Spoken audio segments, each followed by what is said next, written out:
श्री गुरु माणिक जय गुरु माणिक श्री गुरु माणिक जय गुरु माणिक हाची गुरु उपदेश मुख्य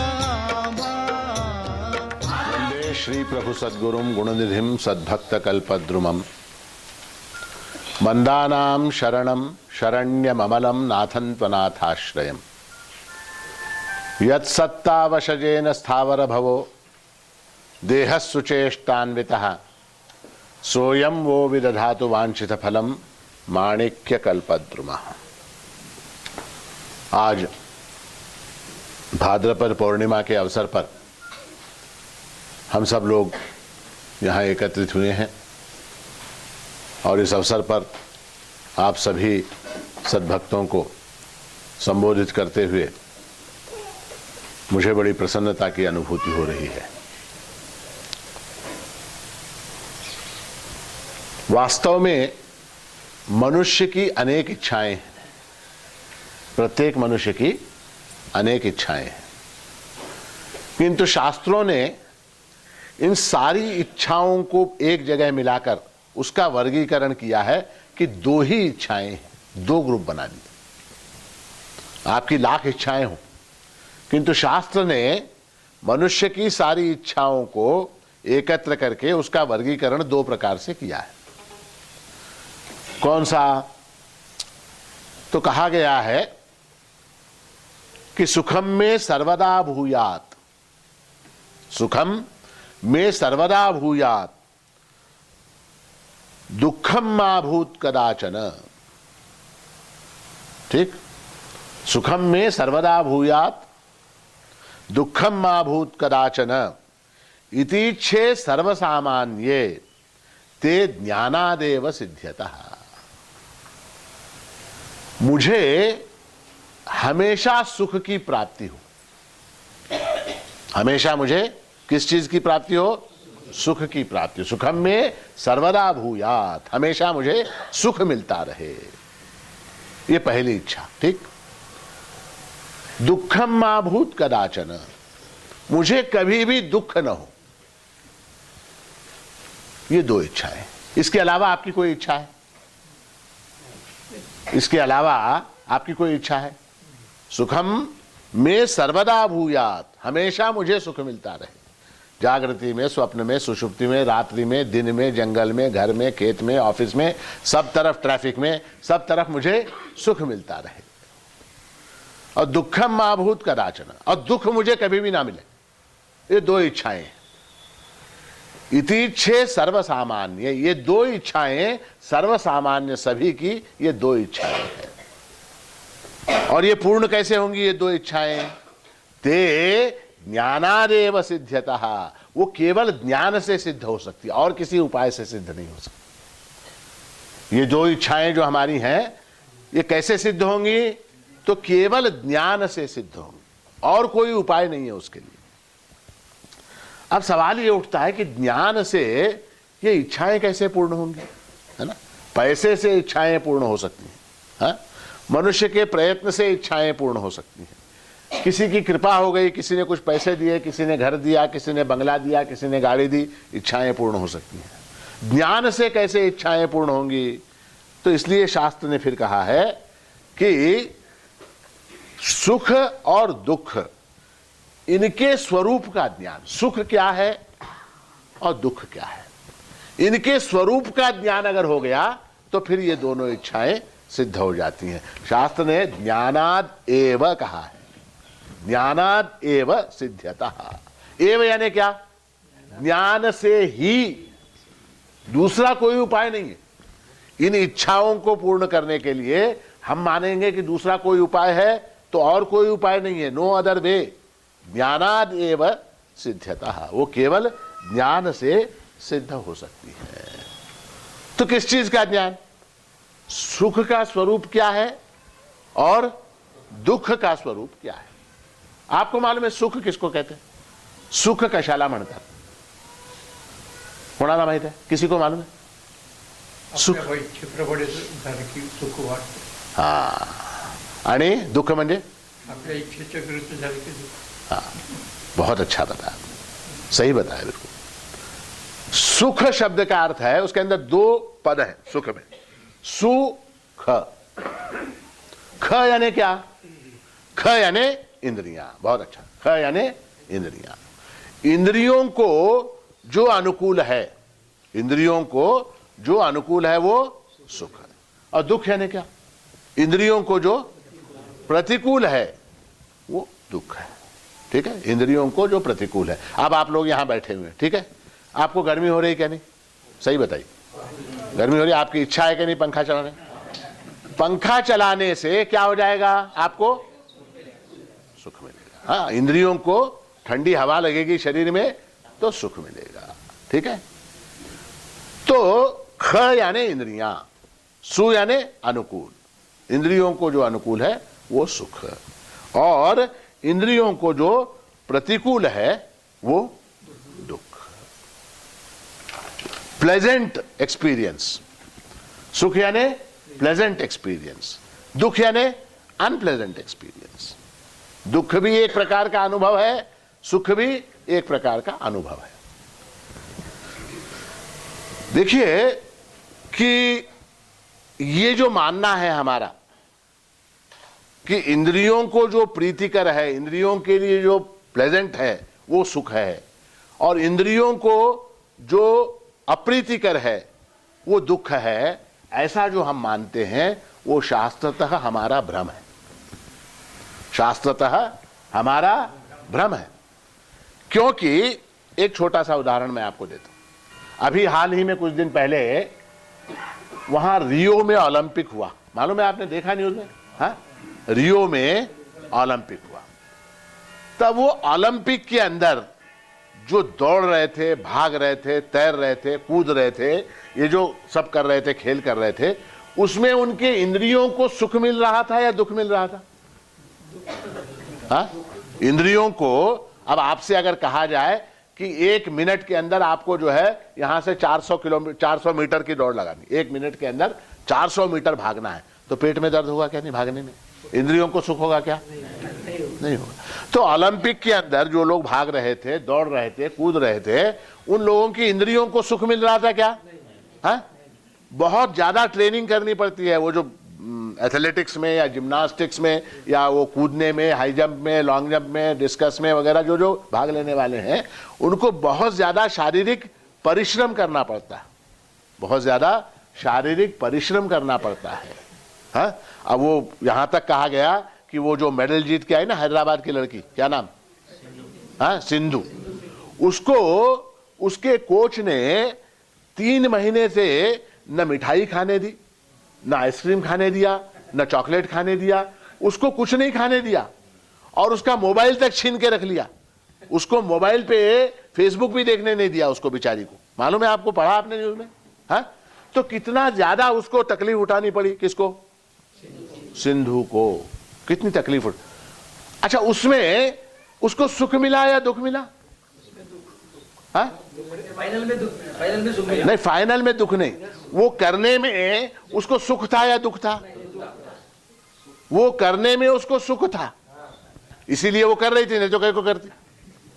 वो करने में उस तरह का डिसिप्लिन, उस तरह का शारीरिक परिश्रम, इंद्रियों को पीड़ा पहुंचाना, इसमें उसको सुख था, सुख था, इसीलिए उसकी प्रवृत्ति हुई। आपने वो देखा पर्वत के ऊपर लोग चढ़ते, माउंट एवरेस्ट के ऊपर वगैरह, हाँ, -20 डिग्री टेम्परेचर, वहां ऑक्सीजन भी नहीं होती सांस लेने के लिए, हाँ, और पीठ के ऊपर वो झोला होता है, और जो है बड़ी कठिन चढ़ाई। थोड़ा सा पैर फिसला, एक जजमेंट आपका गलत हो गया तो हजारों फीट नीचे चले गए, और फिर वहां राम नाम सत्य हो जाता है।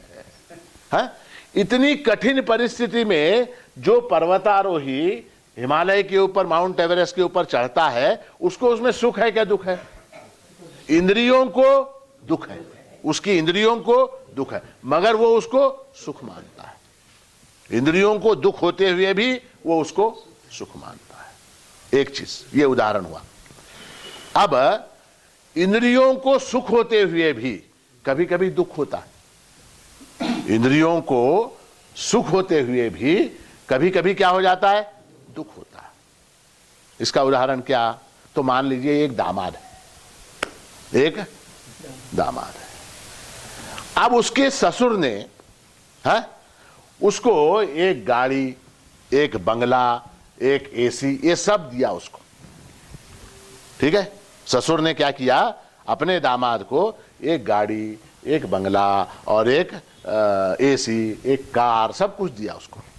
ठीक है, तो इंद्रियों को सुख हुआ क्या नहीं? गाड़ी मिली, एसी मिला, बंगला मिला, कार मिली, ये सारी चीजें हो गई, इंद्रियों को सुख मिला। मगर उसका आत्मसम्मान किसका? दामाद का। उसका जो आत्मसम्मान है उसको ठेस पहुंची क्या नहीं?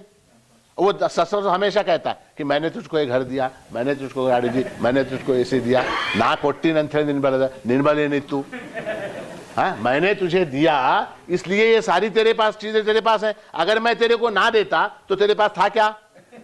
अगर वो ससुर ऐसा कहे, हाँ, तो अब उसको दुख क्या सुख? हाँ, दुख। अरे एसी में बैठा है वो एसी बंगले में बैठा है, कार में घूम रहा है, मगर उसके आत्मसम्मान को ठेस पहुंचने के कारण वहां पर इंद्रियों को सुख होते हुए भी, इंद्रियों को सुख होते हुए भी उसको स्वतः को दुख की अनुभूति हो रही है। देखा आपने?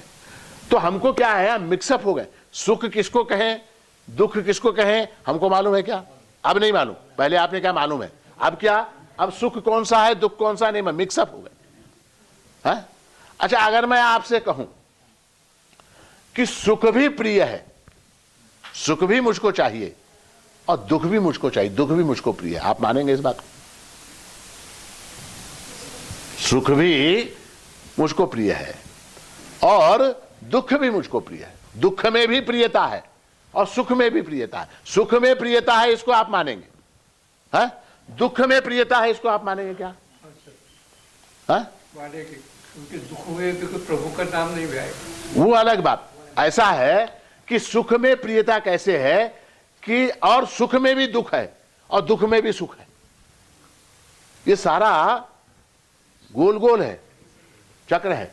सुख में दुख कहां है बताइए? सुख में दुख है, सुख में दुख कहां है? सुख जब जाता है तो क्या होता है? सुख जब जाता है तो वो सुख दुख देता है, हाँ? और दुख, दुख जब जाता है तो वो हमको सुख देता है। मान लीजिए आपके घर में आपका दामाद आके बैठ गया, अब वो जा ही नहीं रहा, आपको दुख, परेशानी हो गई। रोज आके दामाद जो है एक दिन, 2 दिन, 3 दिन ठीक है, महीनों से अगर आपके घर में रहे तो दुख। वो जिस दिन कहेगा मामा मैं आज जाऊं ने, तो उस दिन सुख है ना, उस दिन सुख, क्योंकि जा रहा है वो। तो आने वाला सुख सुख देता है और जाने वाला दुख सुख देता है। आने वाला दुख दुख देता है, जाने वाला दुख सुख देता है। तो ये सारा कुछ क्या है? मिक्स्ड अप है। हमको मालूम नहीं है सुख कौन सा है, दुख कौन सा है। इसलिए शास्त्र कहता है कि ते ज्ञानादेव सिद्ध्यतः, वो केवल ज्ञान से ज्ञात हो सकता है। ठीक है, अब देखिए आप कि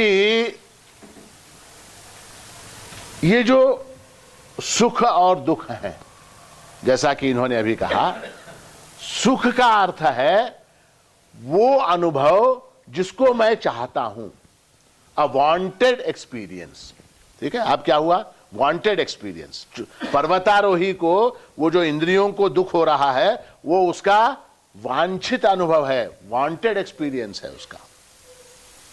ठीक है, और दामाद को कार में, एसी कार में बैठ के जो घूमने का सुख मिल रहा है वो अवांछित एक्सपीरियंस है, इसलिए उसको दुख हो रहा है। तो सुख की परिभाषा क्या?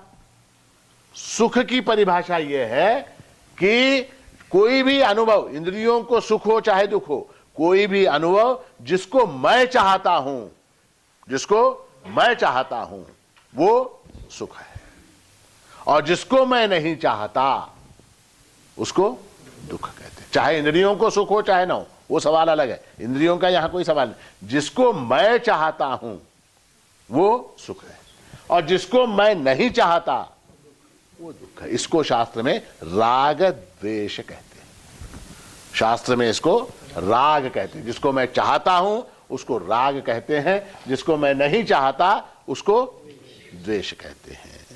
तो हमारे राग द्वेष के ऊपर हमारा सुख और दुख निर्भर है। ठीक है, अब देखिए मैं क्या कहता हूं कि मैं सुख चाहता हूं। मैं, बोलिए आप लोग, मैं सुख चाहता हूं, मला सुख पाहिजे। ठीक है, अब इसके अंदर ये जो मैं सुख, ये जो दो शब्द हैं ये अलग है, और चाहता हूं ये अलग है। उसके अंदर क्या है कि मैं और सुख ये मेरा स्वरूप है, और चाहता हूं ये रागद्वेष है। अब इस वाक्य में से मैं सुख चाहता हूं, इस वाक्य में से चाहता को निकाल दीजिए आप। मैं सुख हूं, चाहता को निकाल दिया, क्योंकि दुख जो है वो चाहने के कारण आ रहा है। वास्तव में सुख तो है ही है, सुख तो है, दुख क्यों आ रहा है? चाहने के कारण आ रहा है, चाहने के कारण आ रहा है। मेरे मन में ये इच्छा अब उठी है कि ये महाराज जी का प्रवचन बंद हो और मैं जाके भंडार खाने में प्रसाद ग्रहण करूं, ये इच्छा उठी, इसलिए दुख हो रहा है ना, इसलिए हमको दुख हो रहा। ठीक है, अगर ये इच्छा ना हो तो सुख है। अब देखिए आप कि सुख जो है वो हमारा स्वरूप है, वो हमारा स्वरूप है। दुख बाहर से आने वाली वस्तु है, दुख बाहर से आने वाली वस्तु है। ठीक है, अब देखिए आपके 24 घंटे में, 24 घंटे का आपका एक दिवस है, एक दिन है। उस एक दिन के अंदर आपका जो स्वरूप है सुख, वो तो बना हुआ है। उसमें कभी कभी एक आधे घंटे के लिए पत्नी से झगड़ा हो गया, बीवी से झगड़ा हो गया, तो आधे घंटे के लिए वहां क्या आ गया? दुख आ गया। उसके बाद आप फिर ऑफिस चले गए, फिर आप बिजनेस के लिए चले गए, फिर आपका स्वरूप वो सुख ही बना हुआ है। दुख आने जाने वाला है, दुख जो है वो आने वाला और जाने वाला है। सुख वैसा का वैसा इसी तरह कहते हैं ना, डॉक्टर यहां बैठे, हेल्थ, स्वास्थ्य। स्वास्थ्य क्या है? मैं स्वस्थ हूं, मैं स्वस्थ हूं, मैं हेल्दी हूं। बीमारी कभी कभी आती है, कभी कभी नहीं आती है ना। मेरे जीवन में मैं जन्म से लेकर मृत्यु तक बीमार रहता हूं क्या?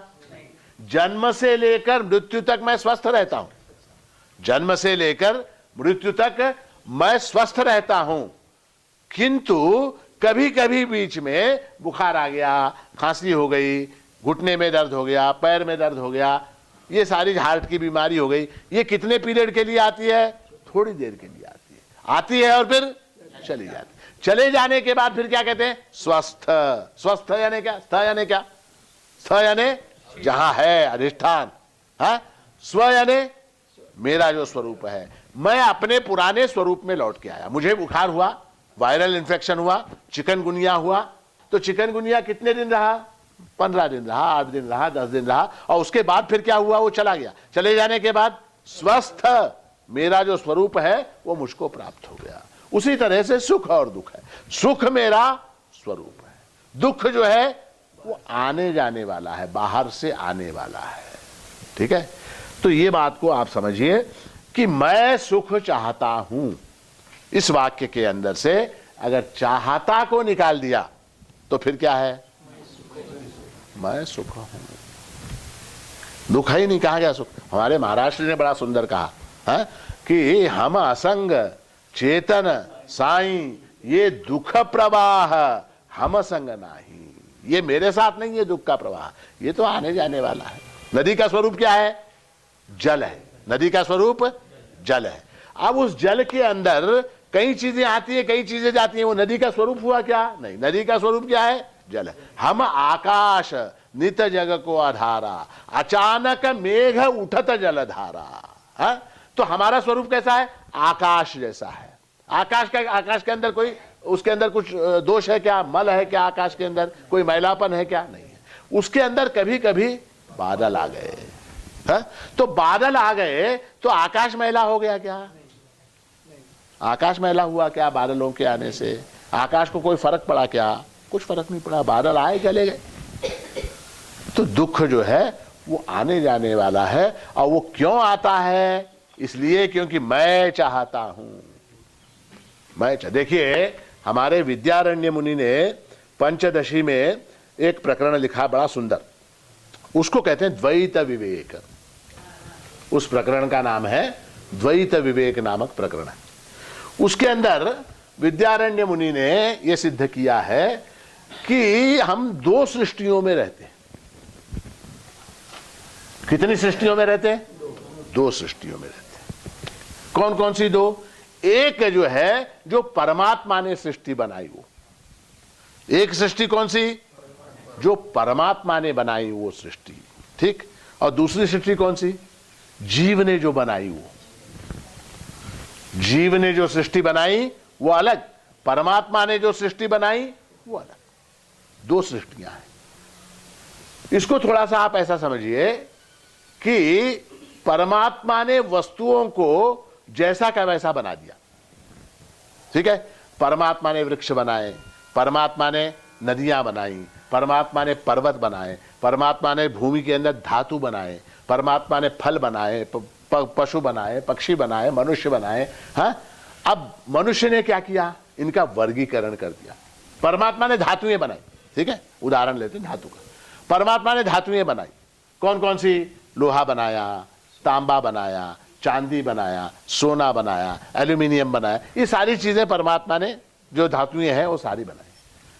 अच्छा, परमात्मा ने जब ये बनाई धातुएं, तब ये कुछ लेबल लगाया क्या कि सोना जो है वो महंगा होगा और लोहा सस्ता होगा? ऐसा लेबल लगाया क्या? जब ओरिजिनल मैन्युफैक्चरर जो है उसने कुछ एमआरपी लगाया क्या उसके ऊपर कि सोना जो है वो महंगा होगा और धातु जो है, लोहा जो है, तांबा जो है, पीतल वो सस्ता होगा? ऐसा किया क्या? ये किसने किया? मनुष्य ने किया। मनुष्य ने किया। परमात्मा ने इंसान बना दिए, परमात्मा ने मनुष्य बना दिए, ठीक है। अब उन मनुष्यों में ये ब्राह्मण, ये क्षत्रिय, ये वैश्य, ये हिंदू, ये मुसलमान, ये ईसाई, ये किसने बनाया? परमात्मा ने बनाया क्या? हाँ? ये जीव सृष्टि है। कौन सी? ये जो भेद जो हम करते हैं वो जीव सृष्टि है। परमात्मा की दृष्टि में कोई भेद है क्या? हाँ? परमात्मा ने अनेक चीजें बनाई। वो कहते हैं समुद्र मंथन में से अनेक चीजें निकली, उसमें से विष भी निकला, हलाल भी निकला उसके अंदर से। हाँ? अनेक द्रव्य बनाए परमात्मा ने। दूध श्रेष्ठ है और शराब खराब है, ये किसने तय किया? किसने तय किया? मनुष्य ने तय किया, है ना। महाराष्ट्री का बड़ा प्रसिद्ध ऐसा शेर है कि न मादर खाला वो हमशीर, न दुल्हन दुख्तरो माशूक, जिस्म है एक जो इंसानी, ये सब दिल की दलाली है ना। एक स्त्री है, कई बार मैं आपको बता चुका हूं, ज्यादा अर्थ बताने की आवश्यकता नहीं। मादर कहते हैं मां को। एक स्त्री है, परमात्मा ने स्त्री बना दी, परमात्मा ने स्त्री बनाई। हाँ?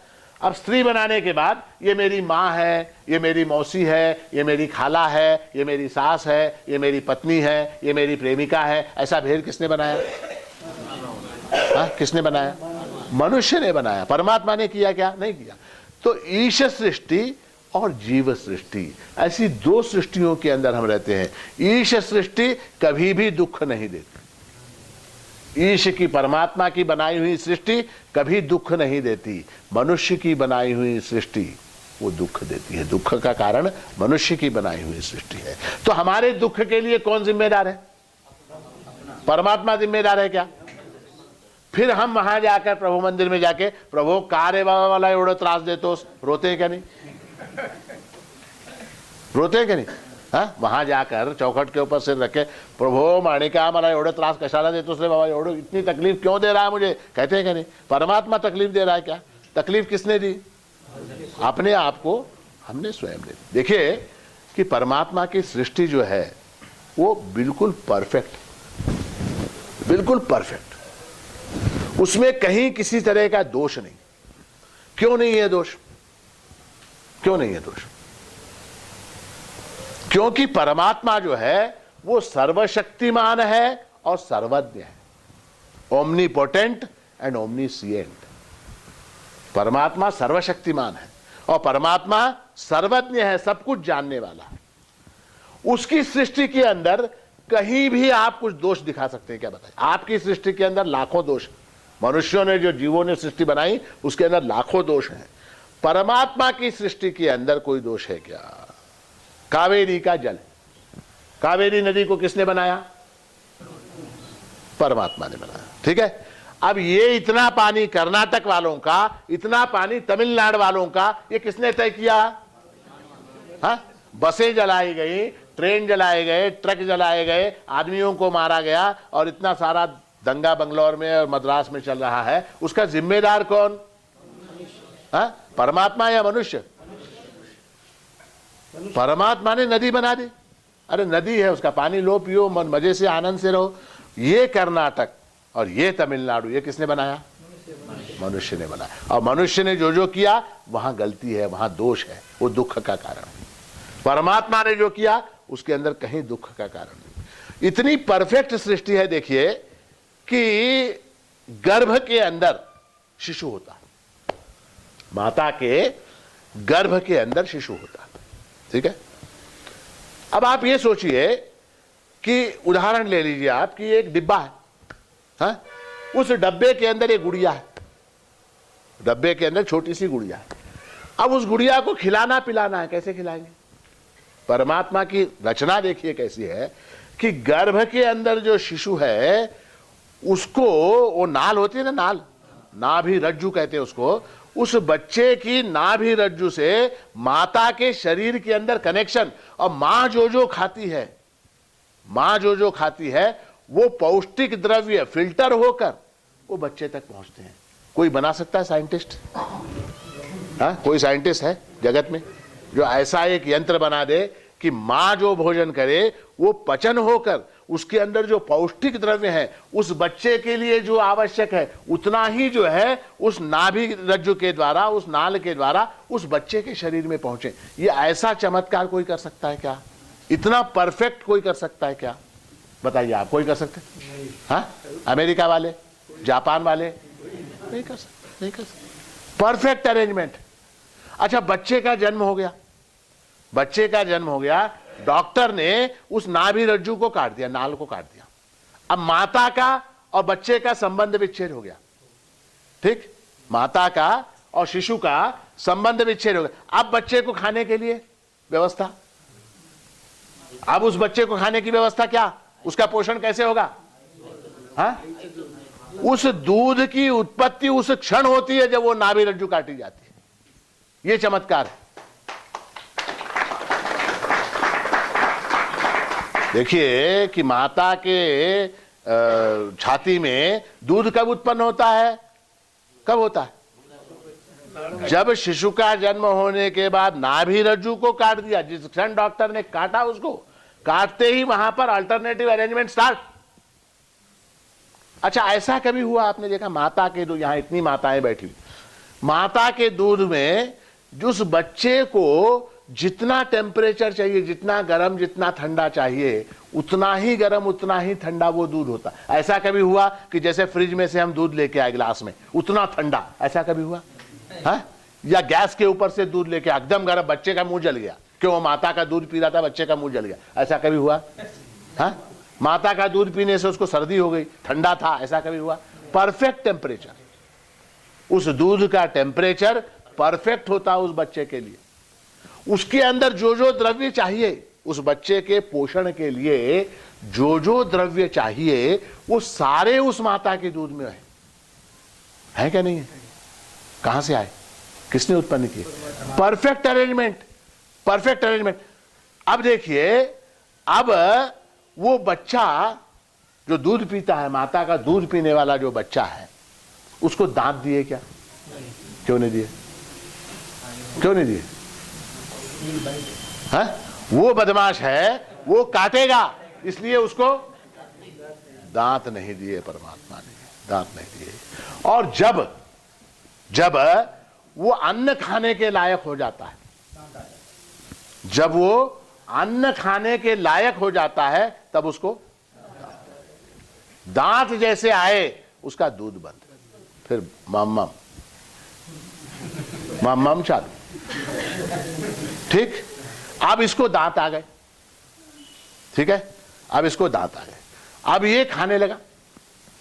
है क्या क्या खा रहा है? जो दिखाई दे रहा है वो सब खा रहा है, खा रहा है, खा रहा है, खा रहा है। खाते खाते इस बच्चे की उम्र कितनी हो गई? अब 60 साल, मेरे 60 साल हो गए। अब शरीर के अंदर वो सब पचाने की शक्ति है क्या? जो 30 साल की उम्र के अंदर पचाने की मेरे अंदर जो शक्ति थी, है, वो शक्ति आज 60 साल की उम्र में मेरे अंदर है क्या? तो परमात्मा की योजना क्या करता है? परमात्मा क्या करता है बताइए? दांतों को निकालना शुरू करता है। वो निकालता है, क्यों? किस बात के लिए? क्यों निकालता है? अब खाना बंद, अब जो है खाना तू पूरे नहीं निकालता, एक 2-4, 2 इधर के, 2 इधर के, 2 सामने के निकालता। क्यों? क्योंकि फिर अब तू खाना कम कर, खाना कम। देखिए कि जब हम बिदर जाया करते थे किसी काम से, उस समय ये सड़क भी नहीं थी, जहीराबाद से जाते थे। पुरानी बात, 30-40 साल पुरानी बात। तो उस जमाने में जहीराबाद में मक्का भुट्टे मिलते थे, बड़े अच्छे, बड़ा फेमस, बहुत अच्छे। तो वहां से जो मक्का भुट्टा हम खरीदते थे, वो पूरा बीदर जाने तक आधा घंटा लगता। आधे घंटे में इंसान जितने भुट्टे खा सकता है उतने भुट्टे मैं खाता था। उतने भुट्टे दांत से चबा चबा के, इधर से उधर से खा के पूरे खाते हुए जाते थे मक्का भुट्टा। आज खा सकते हैं क्या? उतने भुट्टे खा सकते हैं क्या? उतने खाएंगे तो फिर डॉक्टर जोशी की शरण में जाना पड़ेगा, शरण में जाना पड़ेगा। तो इसलिए परमात्मा क्या इशारा देता? अब तू मक्का भुट्टा नहीं खा सकता, अब तू कम कर, कम कर, कम कर। तो ऐसे दांतों को गिराना शुरू कर देता। ये हुई ईश सृष्टि। अब ये जीव क्या करता है? अच्छा, मेरे दांत गिराता है तू, ये डेंटिस्ट के पास जाके नकली बिठाता है, ये डेंटिस्ट के पास जाके नकली दांत बिठाता है और छोड़ता नहीं है, खाता चला जाता है, खाता चला जाता है, और उसकी वजह से वो बीमार पड़ता है, फिर दुख होता है, फिर दुख होता है, उसकी वजह से वो बीमार पड़ता है। तो इस सृष्टि को आप समझिए, ज्ञानाद एव, परमात्मा की बनाई हुई योजना और मनुष्य की बनाई हुई योजना। परमात्मा की जो योजना है वो बिल्कुल परफेक्ट है, उसके अंदर कहीं किसी प्रकार का कोई दोष नहीं है।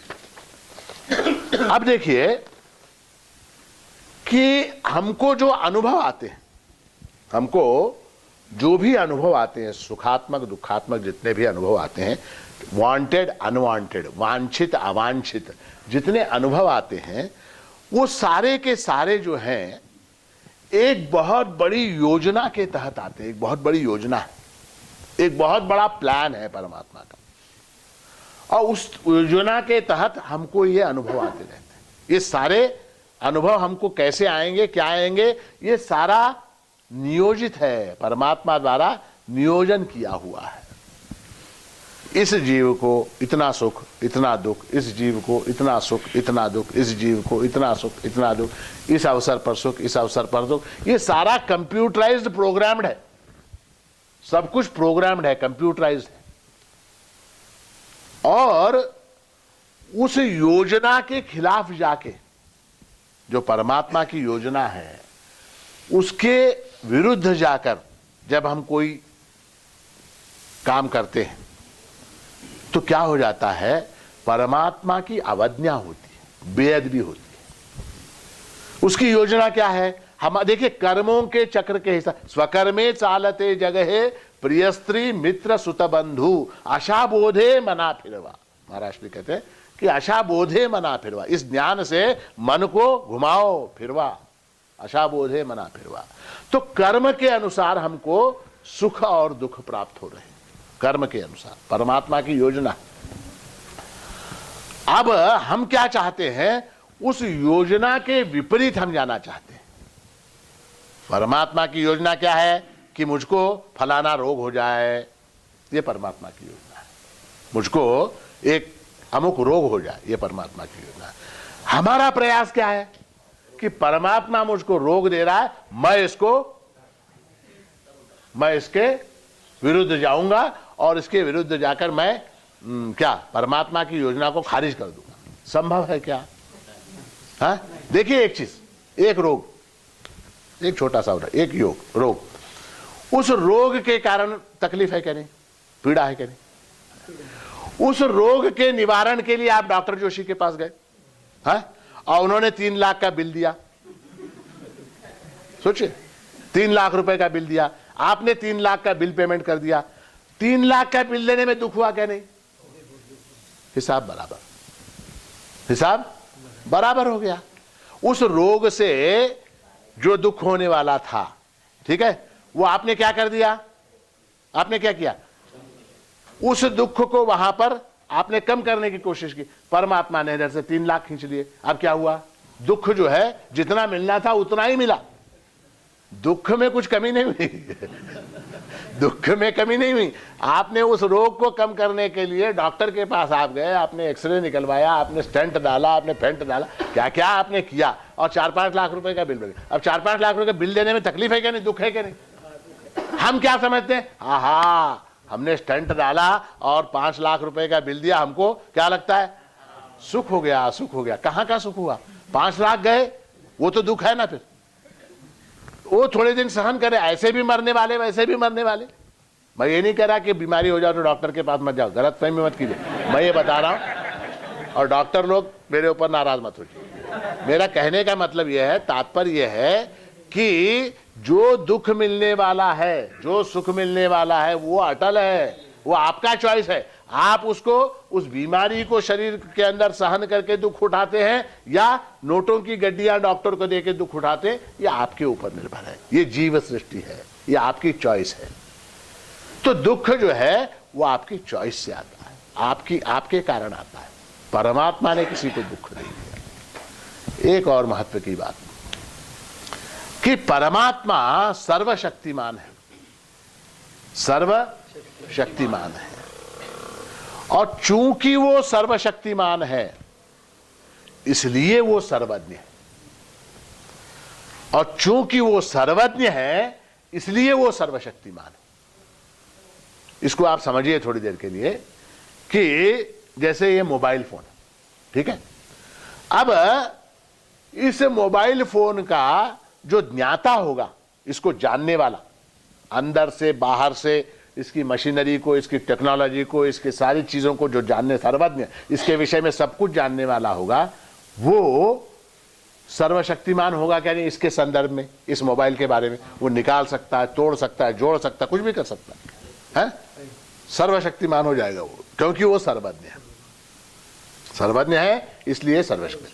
अच्छा, जो इसके विषय में सर्वशक्तिमान है, जो इस मोबाइल के बारे में सर्वशक्तिमान है, वो बिना ज्ञान के इसके अंदर क्या टेक्नोलॉजी है, इसके अंदर क्या मशीनरी है, इसके अंदर क्या क्या है, इसको जाने बगैर वो सर्वशक्तिमान हो सकता है क्या? नहीं हो सकता। तो सर्वशक्तिमान और सर्वज्ञ ये दोनों पर जुड़े हुए हैं। परमात्मा जो है वो सर्वशक्तिमान है और सर्वज्ञ है, वो सर्वज्ञ है। तुम्हारी जरूरत क्या है, तुम्हारी जरूरत क्या है, तुम्हारे लिए क्या योग्य है, इसको परमात्मा जानता है क्या नहीं? जानता है कि नहीं? कि इस आदमी को अब इतने सुख की आवश्यकता है, इस आदमी को अब इतने दुख की आवश्यकता है, इस बात को परमात्मा जानता है कि नहीं? हाँ, आप उससे ज्यादा बुद्धिमान हो क्या?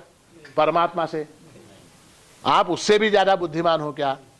आप उससे ज्यादा बुद्धिमान है। आप अल्पशक्तिमान है, अल्पज्ञ है, परमात्मा सर्वशक्तिमान है और सर्वज्ञ है। इसलिए उसकी जो विशाल विराट ऐसी योजना है, एक विराट योजना, बहुत बड़ा प्लान है। अच्छा, दूसरी एक और बात, हमारा जो दृष्टिकोण है, हमारी जो सोच है, वो हमारे केवल इस एक जन्म के हद तक है। हमारा सोच, हमारी सोच और हमारा दृष्टिकोण वो मर्यादित है। कहां तक? इस एक जन्म तक। इस एक जन्म को हिसाब में लेके मैं परमात्मा के ऊपर दोष देना शुरू कर देता हूं। मुझको वो नहीं दिया, मुझको ये नहीं दिया, मेरा ऐसा नहीं किया, मेरा वैसा नहीं किया। मैं परमात्मा के ऊपर हजार दोष लाता हूं।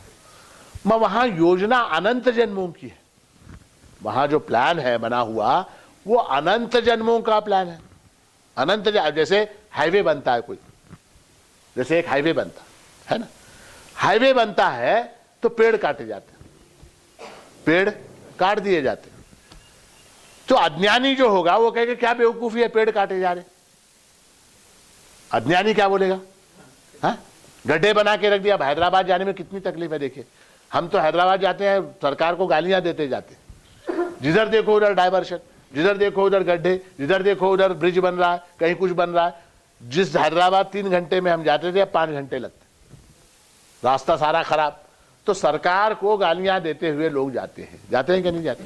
हाँ, अरे वो जो हो रहा है, पेड़ काटे गए, गड्ढे बनाए गए, वो बैरिकेड लगाए गए, वो डाइवर्शंस बनाए गए, ये सारी जो वहां पर पीड़ाएं, तकलीफें उत्पन्न की गई, वो एक लार्जर डिजाइन के तहत है क्या नहीं, बड़े प्लान के तहत है कि यहां पर एक 6 लेन हाईवे बनने जा रहा है। एक 6 लेन हाईवे बनने जा रहा है और अंततः वो हाईवे जो है वो प्रजा के कल्याण के लिए है। प्रजा के कल्याण के लिए वो हाईवे है। ऐसे ही नहीं, बिना बात के नहीं काटा जा रहा पेड़, बिना बात के गड्ढा नहीं खोदा गया, बिना बात के डाइवर्शन नहीं डाला गया, वहां पर स्पीड ब्रेकर बिना बात के नहीं डाला गया। उसके पीछे हेतु है, उसके पीछे कारण है। और उस एक डिजाइन को, उस एक प्लान को पूर्ण करने के लिए ये सारी चीजें करनी पड़ती है। तो एक ग्रैंड डिजाइन सृष्टि का जो परमात्मा ने बनाया है, एक ग्रैंड डिजाइन, उसके हम एक घटक हैं, हम उसकी एक इकाई, हम उसके एक यूनिट है। और वो जो प्लानर है, जो डिजाइनर है, उसको उस सृष्टि के, उसका जो डिजाइन है, उसका जो प्लान है, उस हिसाब से उसको जहां जिसको काटना होगा काटेगा, जहां जिसको ठोकना होगा ठोकेगा, जहां जिसको रखना होगा रखेगा। ठेविले अनंते तैसेची राहावे, पहली चीज। दूसरी चीज कि परमात्मा जब हमको दुख देता है, हम कहते हैं परमात्मा दुख देता है, परमात्मा कुछ नहीं देता, हम अपने कर्मों का फल भोगते हैं। हाँ? तो अब जब दुख होता है तो एक बात ध्यान रखिए आप सब लोग, बड़े महत्व की बात बता रहा हूं कि जब दुख होता है, वो दुख पाप का फल है। वो दुख क्या है? पाप का फल है। बीवी से अगर झगड़ा भी हुआ आज, तो क्यों हुआ? कभी न कभी कोई पाप किया है, उसका ये फल है। ठीक। अब जब मैंने दुख को भोगा, जब मैंने दुख को भोगा, तो पाप मेरा कम हुआ या जितना था उतना रहा या बढ़ गया? पाप मेरा कम हुआ, पाप मेरा कम हुआ। हाँ? मान लीजिए कि आपके पास, आपने किसी से कर्जा लिया, आपने किसी से 10 लाख रुपए कर्जा लिया, ठीक है? देशमुख साहब के पास आपने 10 लाख रुपए कर्जा लिया। अब आपका जो धन है उसमें से आपने 1 लाख रुपए अगर देशमुख साहब को दे दिए उस कर्जे में, तो आपका कर्जा कम हुआ या ज्यादा हुआ? तो अच्छा हुआ या बुरा हुआ? अच्छा हुआ या बुरा हुआ? अच्छा हुआ कि वो कर्जा जो है वो कम हो गया। वो दुख, देखिए परमात्मा जब दुख देता, परमात्मा की कोई भी क्रिया जो है, परमात्मा का कोई भी, उसका जो भी काम है, वास्तव में वो अक्रिय है, कोई काम नहीं करता, परंतु उसकी अहेतु की कृपा है। बिना हेतु के वो कृपा करता है, बिना हेतु के कृपा करता है। प्राणियों को, जीवों को दुख दिया, किस लिए दिया? दुख क्यों दिया? उसके पापों का भार कम हो इसलिए दिया। अगर नहीं देता तो पापों का भार वो बढ़ता ही चला जाता, वहां प्रेशर बढ़ता चला जाता पापों का। दुख से पाप कम होते हैं, दुख से पाप कम होते हैं, शुद्धता आती है, दुख से, पाप कम होने से शुद्धता आती है। और इसलिए परमात्मा जब दुख देता है तो वो दुख जो है वो हमारे पापों को कम करने के लिए है, कम करने के लिए। इस बात को आप समझिए।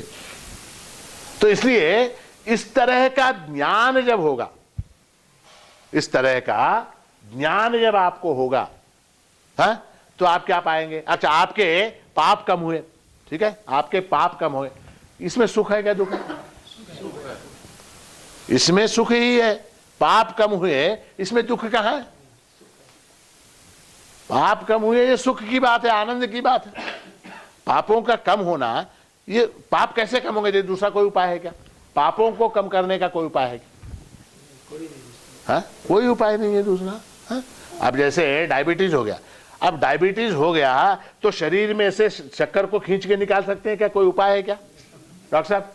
हाँ, कोई उपाय नहीं। उसको इंसुलिन एक ही उपाय है, उसके अलावा कोई उपाय है क्या? नहीं है। इंसुलिन लेना पड़ेगा तो शुगर कम होगी, वरना हम और किसी उपाय से शक्कर को खींच सकते क्या? कोई मशीन है क्या लगाने से शक्कर खींची जाए बाहर? 2 किलो शक्कर आज निकली मेरे शरीर में से, ऐसा नहीं। तो पापों को निकालने का, पापों को दूर करने का अगर कोई तरीका है, अगर कोई मार्ग है, तो वो क्या है? भोग। भोगादेव क्षयः, भोग से ही वो क्षय होता है।